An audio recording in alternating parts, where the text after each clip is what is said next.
But this is one of those businesses that once you get in it and you start getting more and more involved and start investing more time and money and energy, it starts becoming a career. It just absorbs you where it's never an easy time to get out of it.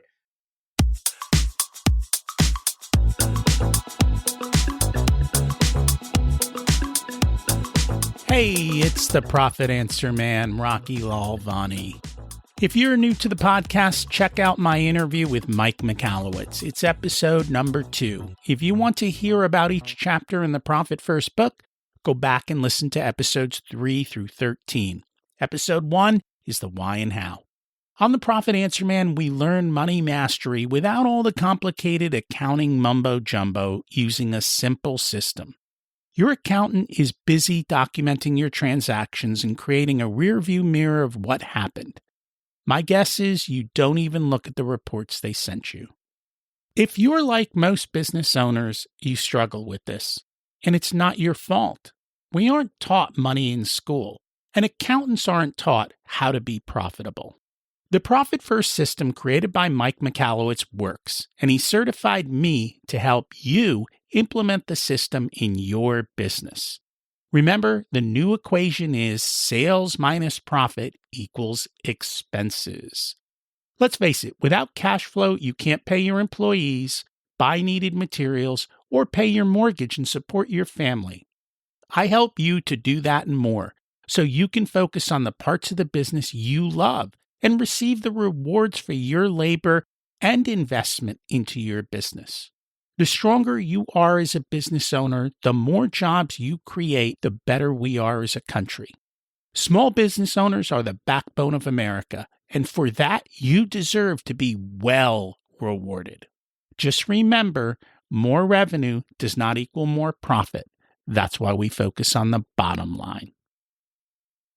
Today, we're going to talk about home building, but these principles apply to any business. The basics are the same regardless of your business.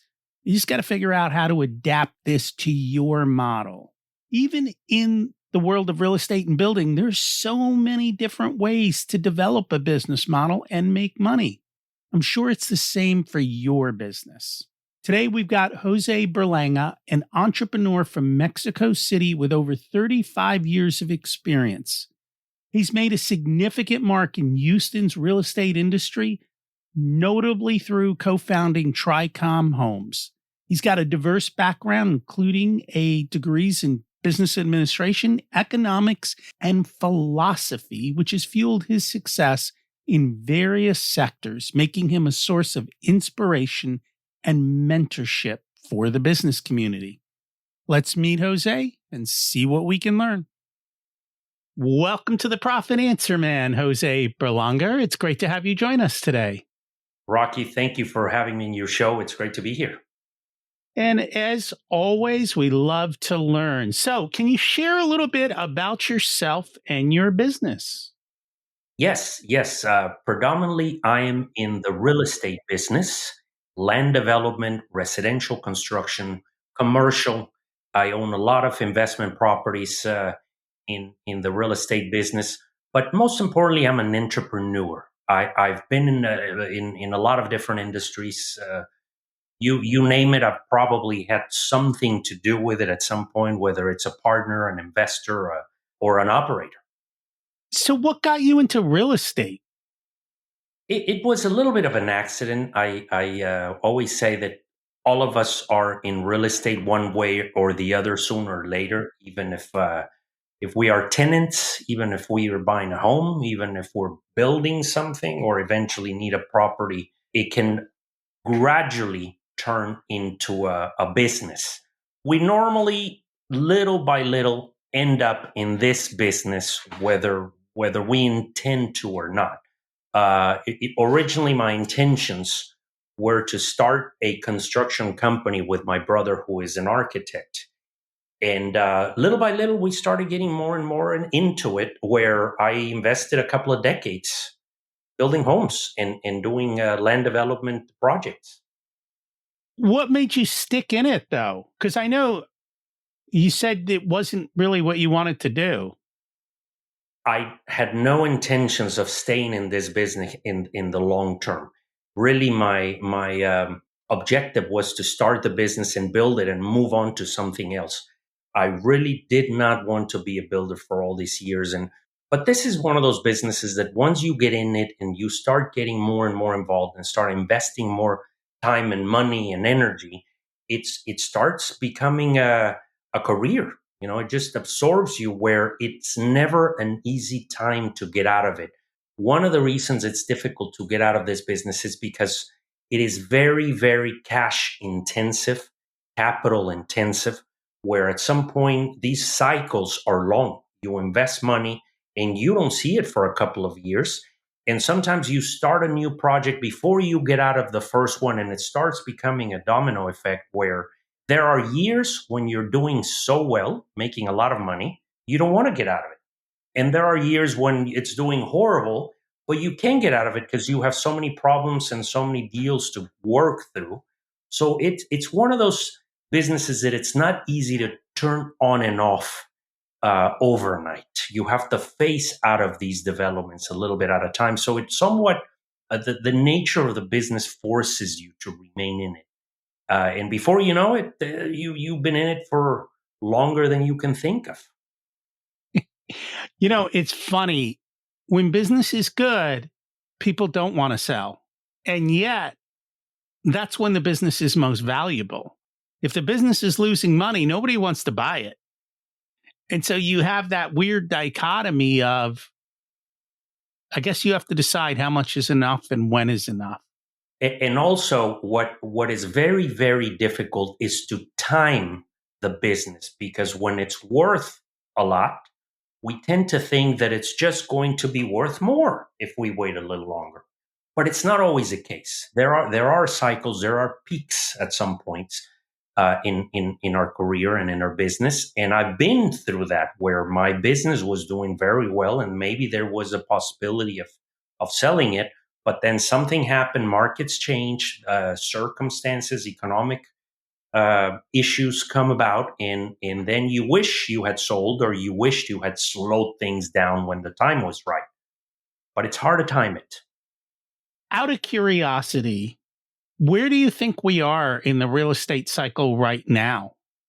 I think this has been one of the difficult periods to detect, to determine, because there are some good things and some bad things in the real estate industry.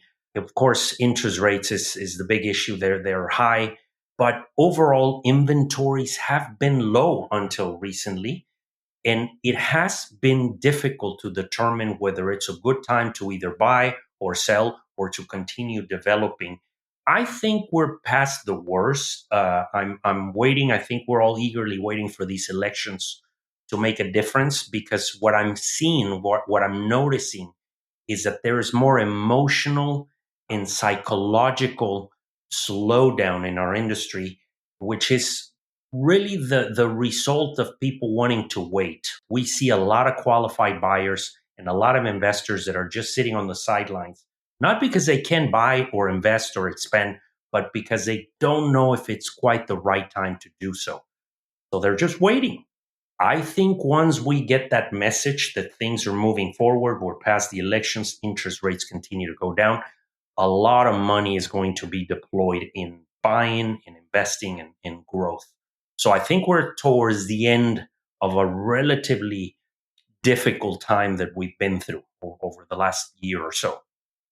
It's interesting because real estate is a different kind of cyclical in the sense that you talked about interest rates. And so it makes it expensive for people to buy a home today.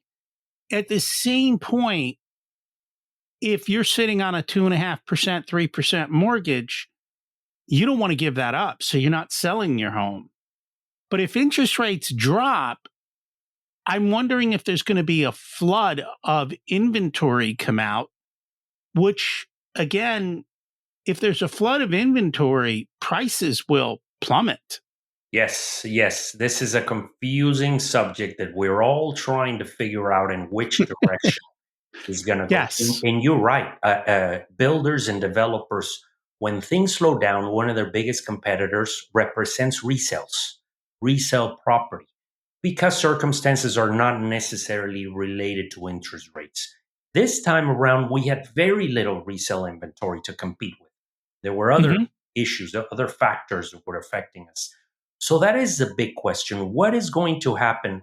In one hand, we're going to see all these buyers come out and start purchasing properties. On another one, that is the question: how many people are going to put up their homes on for sale on the market? The consensus, I think, our forecast is that it's not going to be that bad because people that need to sell are already doing so, and the ones that didn't, they've either have their home paid for, they have a lot of equity, they might end up holding it and putting it up for rent.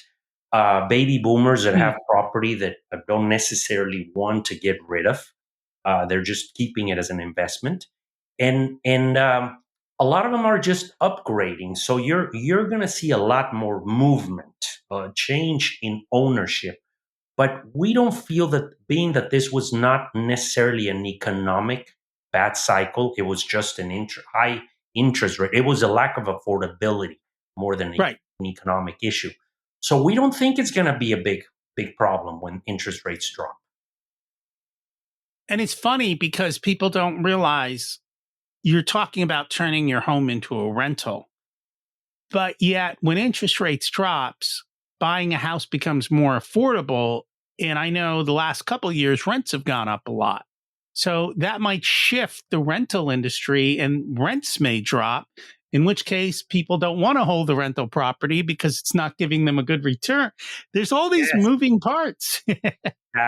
exactly. There It's are hard. and of course, as cities, urban areas grow, there's enough for everyone. There are people who are moving back and forth from one city to another. They don't want to be locked down to a mortgage. So I think there's a little bit of everything.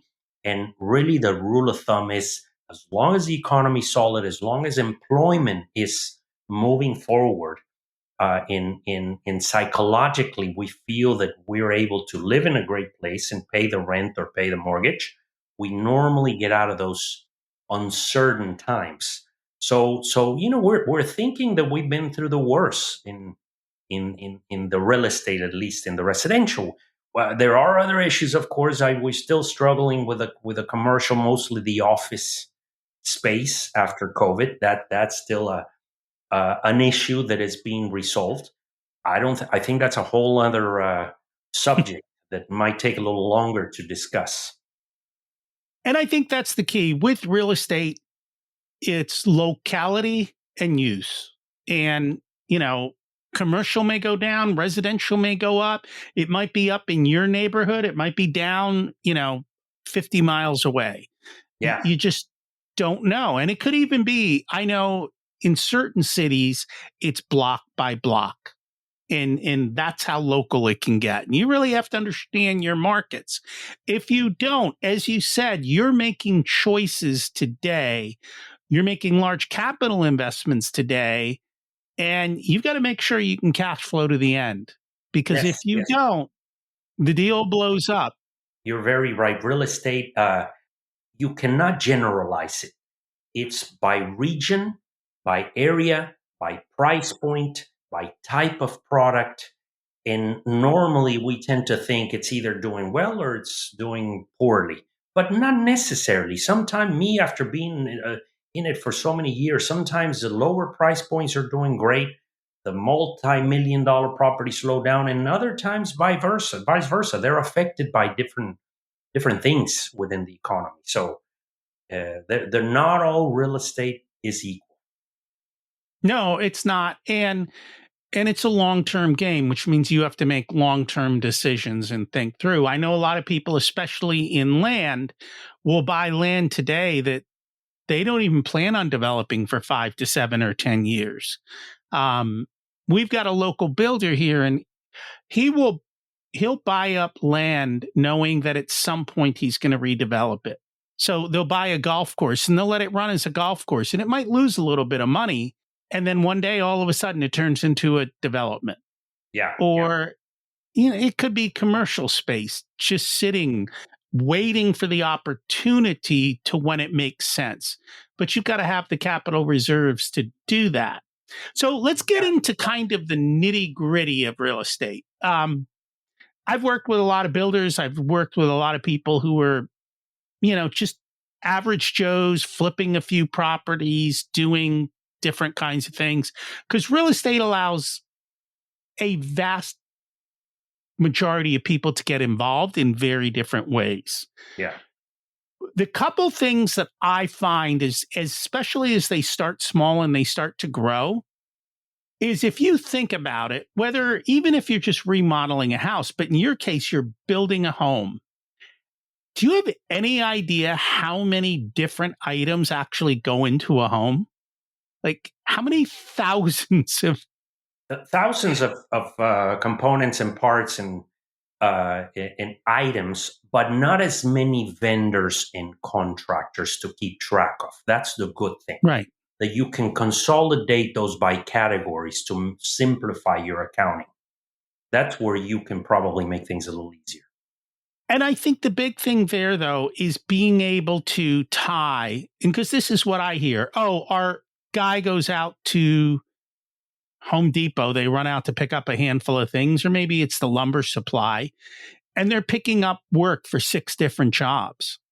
And if they don't know how to properly allocate each part of those items to each specific job, your accounting becomes a mess and nobody knows if they're profitable or unprofitable or where the leaks are.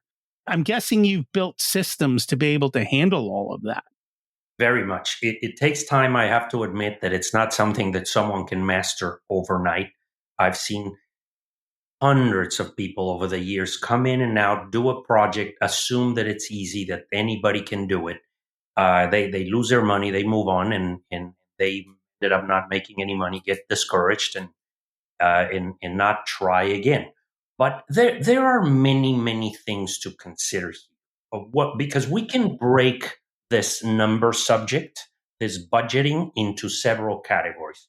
One of them, let's start with the number one, which is trying to get organized, planning, budgeting before you start the development.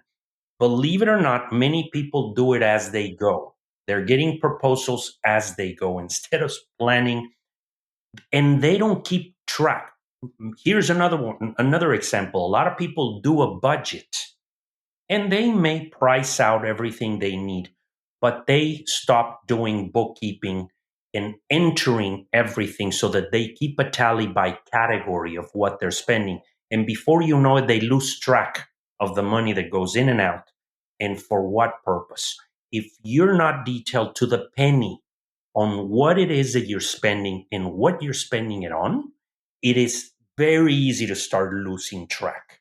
So from day one, you have to be one of those people that the moment you spend it, you log it, you identify it, you record it, and move on to the next one. Don't leave it for later. A lot of people tend to procrastinate. This is something that I've been not only in this business, but I've lost businesses in the past because we had poor bookkeeping and the wrong person keeping. I see the administrative side, the accounting side, as your most important instrument to run your company. You don't know if you're making money or not if you don't have accurate and timely information.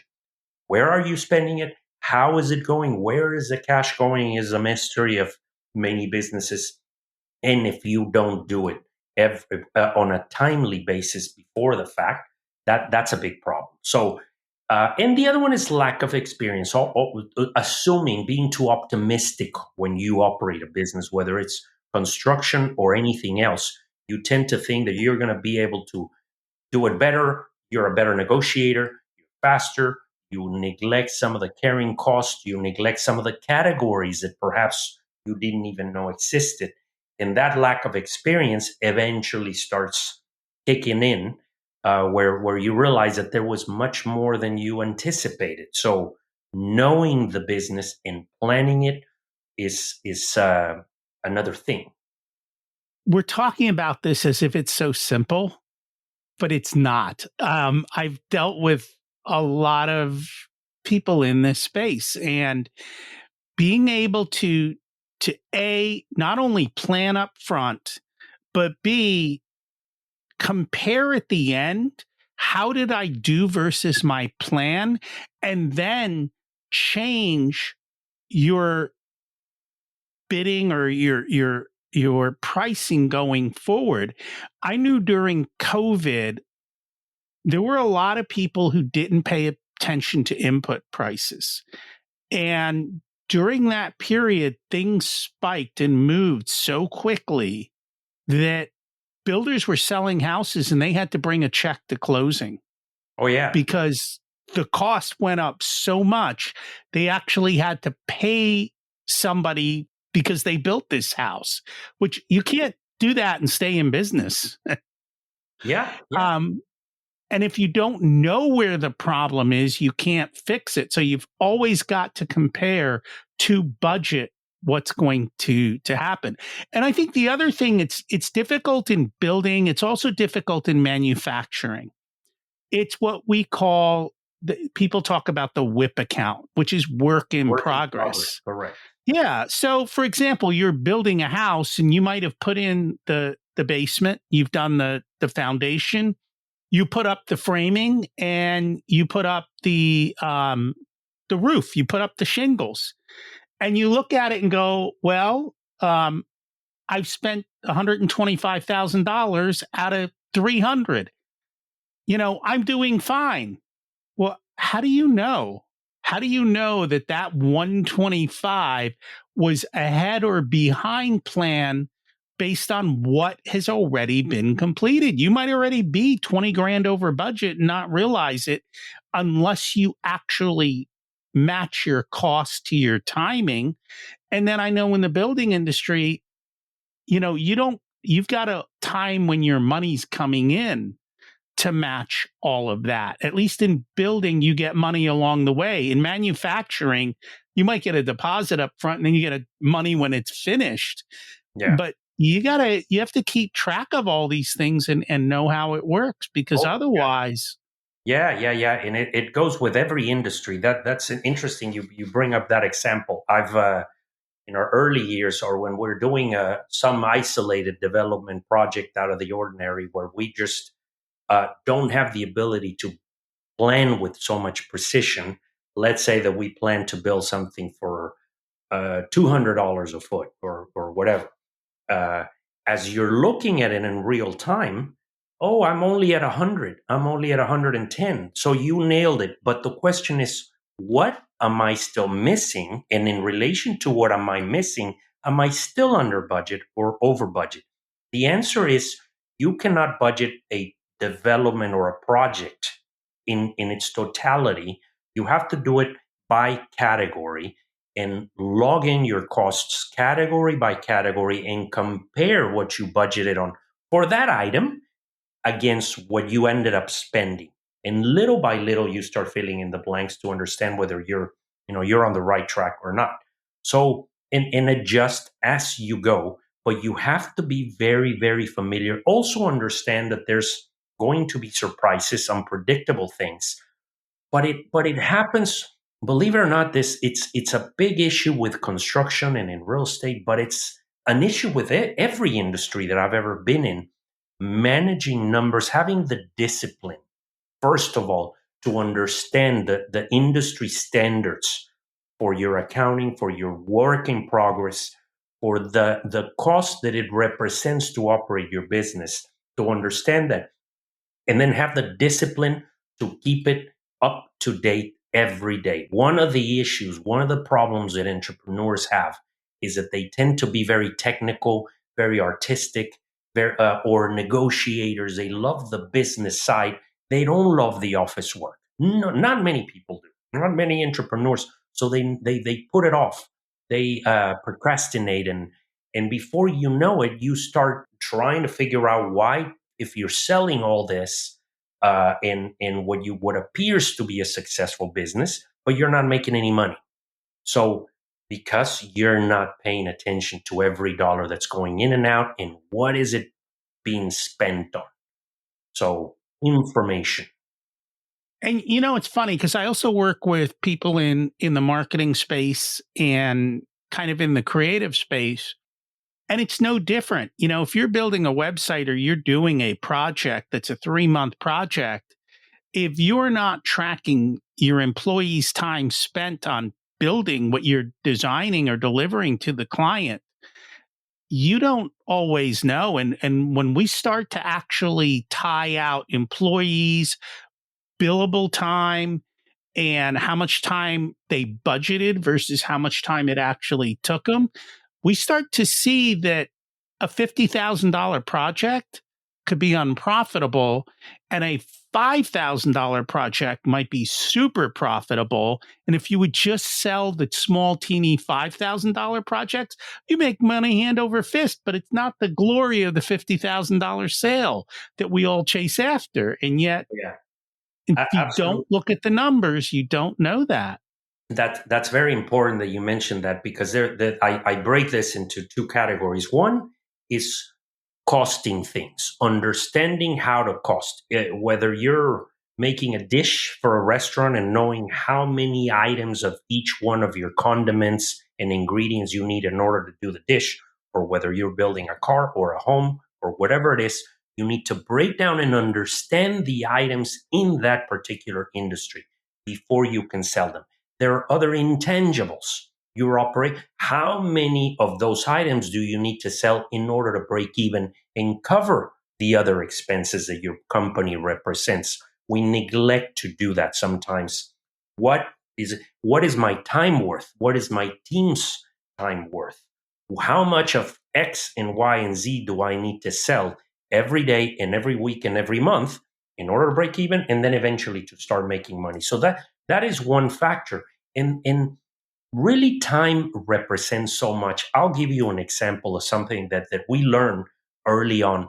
Let's say we were selling a development or a home to one buyer, and we were going to make X number of dollars. Let's just say $50,000 to throw a number.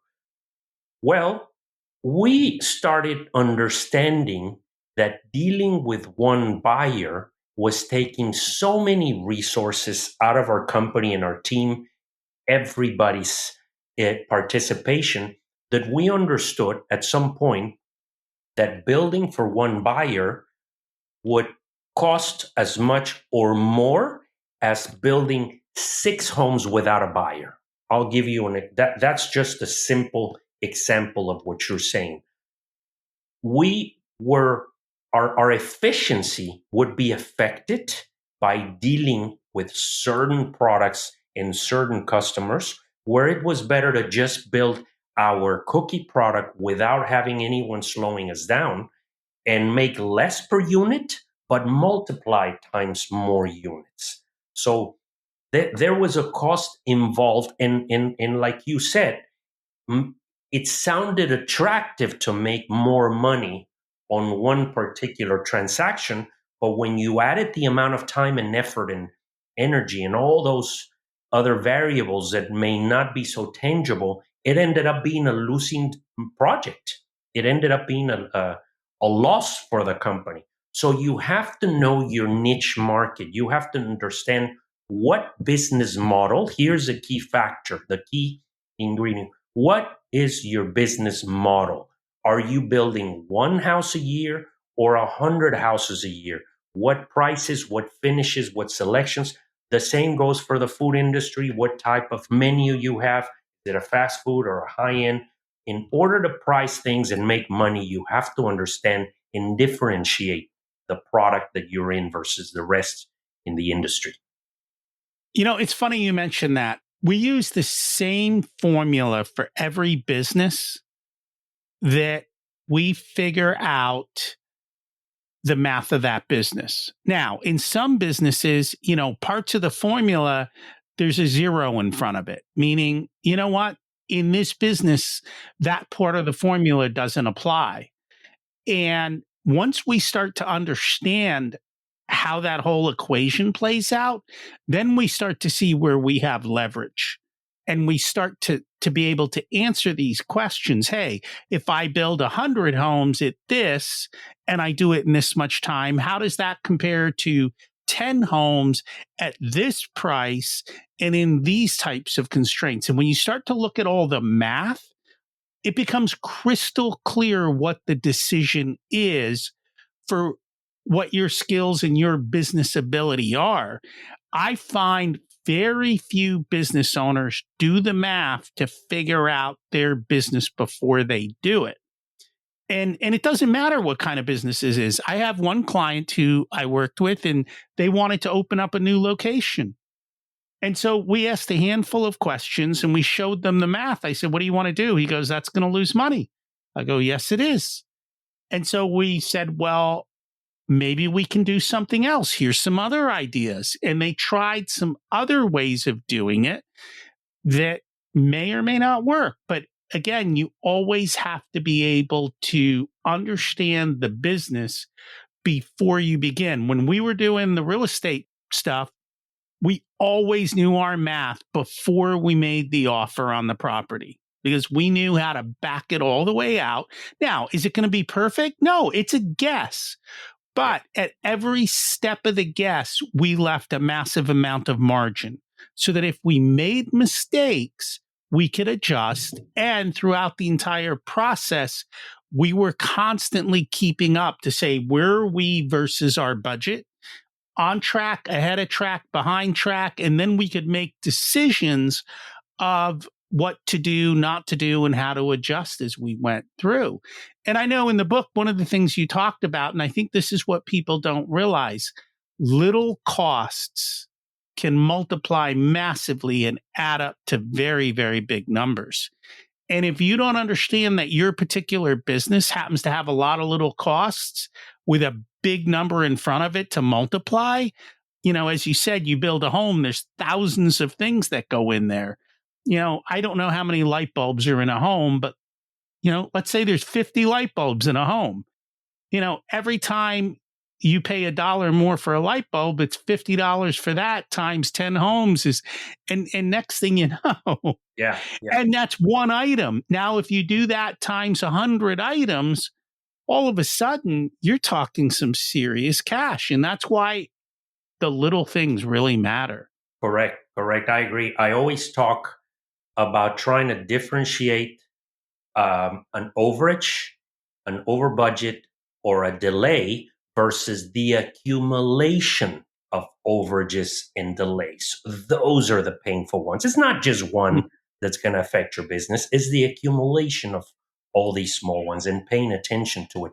Something that will resonate to your audience, to your entrepreneurs, is the fact, and this is a fact, that a vast majority, perhaps, of business owners are professionals who are not necessarily business people. They're either executives that work for another company, or they're professionals such as doctors, attorneys, dentists. They are highly educated people because they're very technical. They're creative. They're artistic, or they're savvy within their industry, but they don't necessarily either understand numbers or enjoy numbers.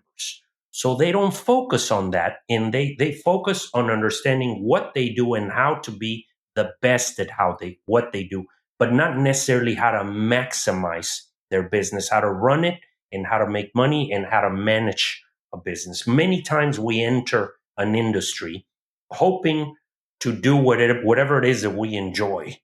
We love boats, so we're going to build boats. And before you know it, the last thing you're doing is being on a boat. You're dealing with payroll, and you're dealing with cash flow, and you're dealing with employees, and you're dealing with all these things without really spending any time doing what you enjoy about the business. So that is what we need to understand, that entrepreneurship represents doing a lot of these things, understanding your optimum pricing levels. For example, do I want to sell 3 units that make $10 a piece, or 100 units that sell that make $3 a piece? Optimizing your pricing and your profitability and your costs. It's something that we all just have to dedicate and devote a little time to. So It requires understanding the little areas of the business, like you said, your work in progress. What does it cost to do what you do? In what are do I leverage? Do I need to borrow money? What is the cost of borrowing money versus maybe using other sources? There's a difference also between accounting and finance. You can, but one is bookkeeping and keeping records of things. The other one is financial engineering, which is understanding the utilization, the optimal utilization of your resources and making the most out of every dollar. So all of these things, little by little, a lot of people don't realize that they're part of a business, whether you're a technical person or not. And it's true. And I think this is where people get confused. They go to their bookkeeper or their accountant and they expect them to do financial engineering. And that is not their skill set. Their skill Very set is accounting and bookkeeping. It's not being able to answer these questions that we're talking about. And if they don't know how to have the conversation, it's kind of like one person speaking Spanish and one person speaking German. Like nobody knows what the other person, or they're misconstruing what each other says. And so having that is understanding all of the languages is extremely important. yeah, And yeah, being able to be clear and to know, I call it wisdom. Like I can look at stuff and I'm like, that doesn't make sense. Like in my head, mathematically, it might be what they say on the paper, but it's not possible. And actually, I saw that actually. I went to this real estate seminar. And I don't know if you've ever been to one of these things where they teach you how to make all this money and everyone runs to the back of the room. Well, he put up a deal on the front of the room and he went through the whole thing. And I looked at it and I said, your math is correct, but your assumptions are all wrong. No one's going to sell you the house at that price. You're not going to be able to flip it for that price. You're not going to be able to do this. Your construction, like, yes, the numbers all added up, but they were make believe. yes, yes, yes. They are all created, and they're not part of the real world. And a lot of times that's what they teach you until you start experiencing some of these things on your own.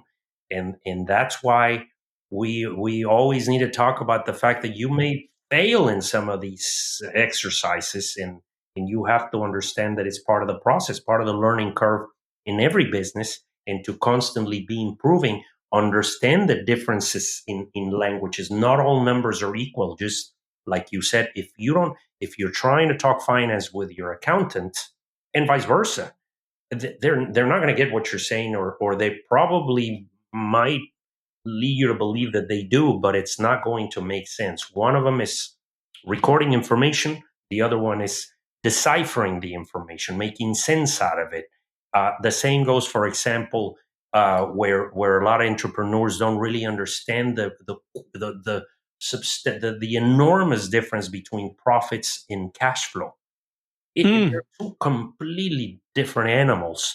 We think that if we have cash, we're making money, or we think that if we're profiting, we are saving cash or raising.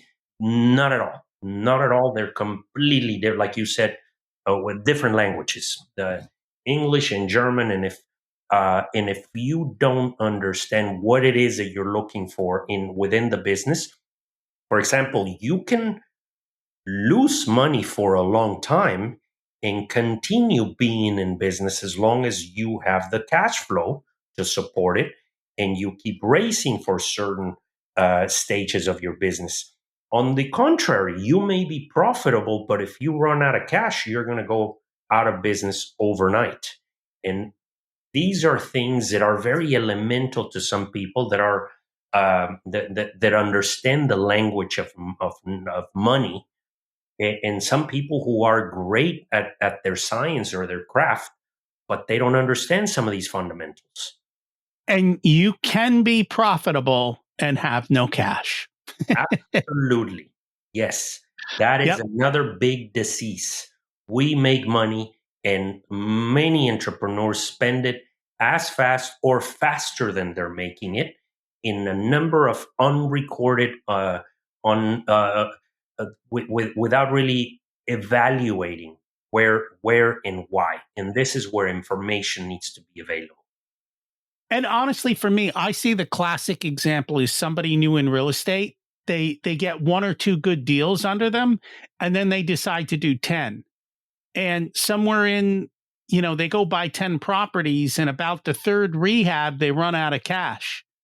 And now they can't fix any of them, and the whole thing Collapses. implodes. The house of cards And they falls. might have been profitable. Each deal might have been highly profitable, but they didn't have the cash to make it get to the finish line. And that's why that is so important to be able to do it. Yeah, absolutely. Another tricky one is leverage. How much do I borrow? Should I or should I not? How much can I support? How much can I repay? What is the healthy amount? Leverage is an amazing thing that can help catapult the growth of businesses, and it's almost necessary in many cases, but it can also be misused or abused, where, like you said, you start growing too fast, and before you know it, you cannot support the debt, and service your debt, and you can deteriorate and destroy a very profitable business overnight. That you can. All you have to do is look around and see how many great businesses went belly up. Happens all the time. It does. If people would like to learn more about you or about your book, The Business of Home Building, where can they find you? Well, the book is for sale, of course, on Amazon. I wrote this book as something that was very interesting to me. By the way, I'm continuing my writing. I'm already on the third book as we speak. So we'll be seeing more of these subjects, entrepreneurship and other interesting subjects for me. And joseberlanga.com is all of my normal social media accounts that are out there. But I intend to really continue this second stage of my career, which is writing and in understanding, continuing to understand and mentor people in the business world. Okay. Nice. And we'll put the links in there so people can find you. Thanks so much for joining us. Rocky, thank you so much. Been great being here with you. What takeaways did you have? Do you know how to predict your cash flow? Our clients know what the future is going to be. We can predict out cash flow for our builders tremendously. It's so nice because you get to sleep at night knowing that the next 6 months are cool and that your cash flow's okay. And if there's a problem, then we fix it. When you got 6 months, you can fix lots of stuff. Let me ask you, do you know how to speak finance versus accounting? Or do you just ignore it all? Bottom line is little things add up. And for many business owners, when they hit 7 figures in revenue and they want to grow, and then they start wondering, where's the cash? What happened to it? That's why we say the reality is you don't need more resources. You need to be more resourceful. Remember to focus on the bottom line and cash flow. If you'd like for us to be a part of your profitability journey, we have different programs available ranging from do-it-yourself to one-on-one coaching. Our course, The Profit Blueprint, teaches you everything you need to know to transform your profitability. There are 3 different tiers ranging from DIY to done with you so that businesses of all sizes can get the support that's best. Join the waitlist in the show notes to get more information and be a part of the next cohort. If you want a done-for-you service, you can hire us as your chief profitability officers. We only work with a handful of clients, so they all get our full attention. We work with business owners who have or are growing to $500,000 to $10 million in revenue. You can use the scheduling link in the show notes to get on our calendar for a good fit conversation to see if we're the right people to support you and how we can help you.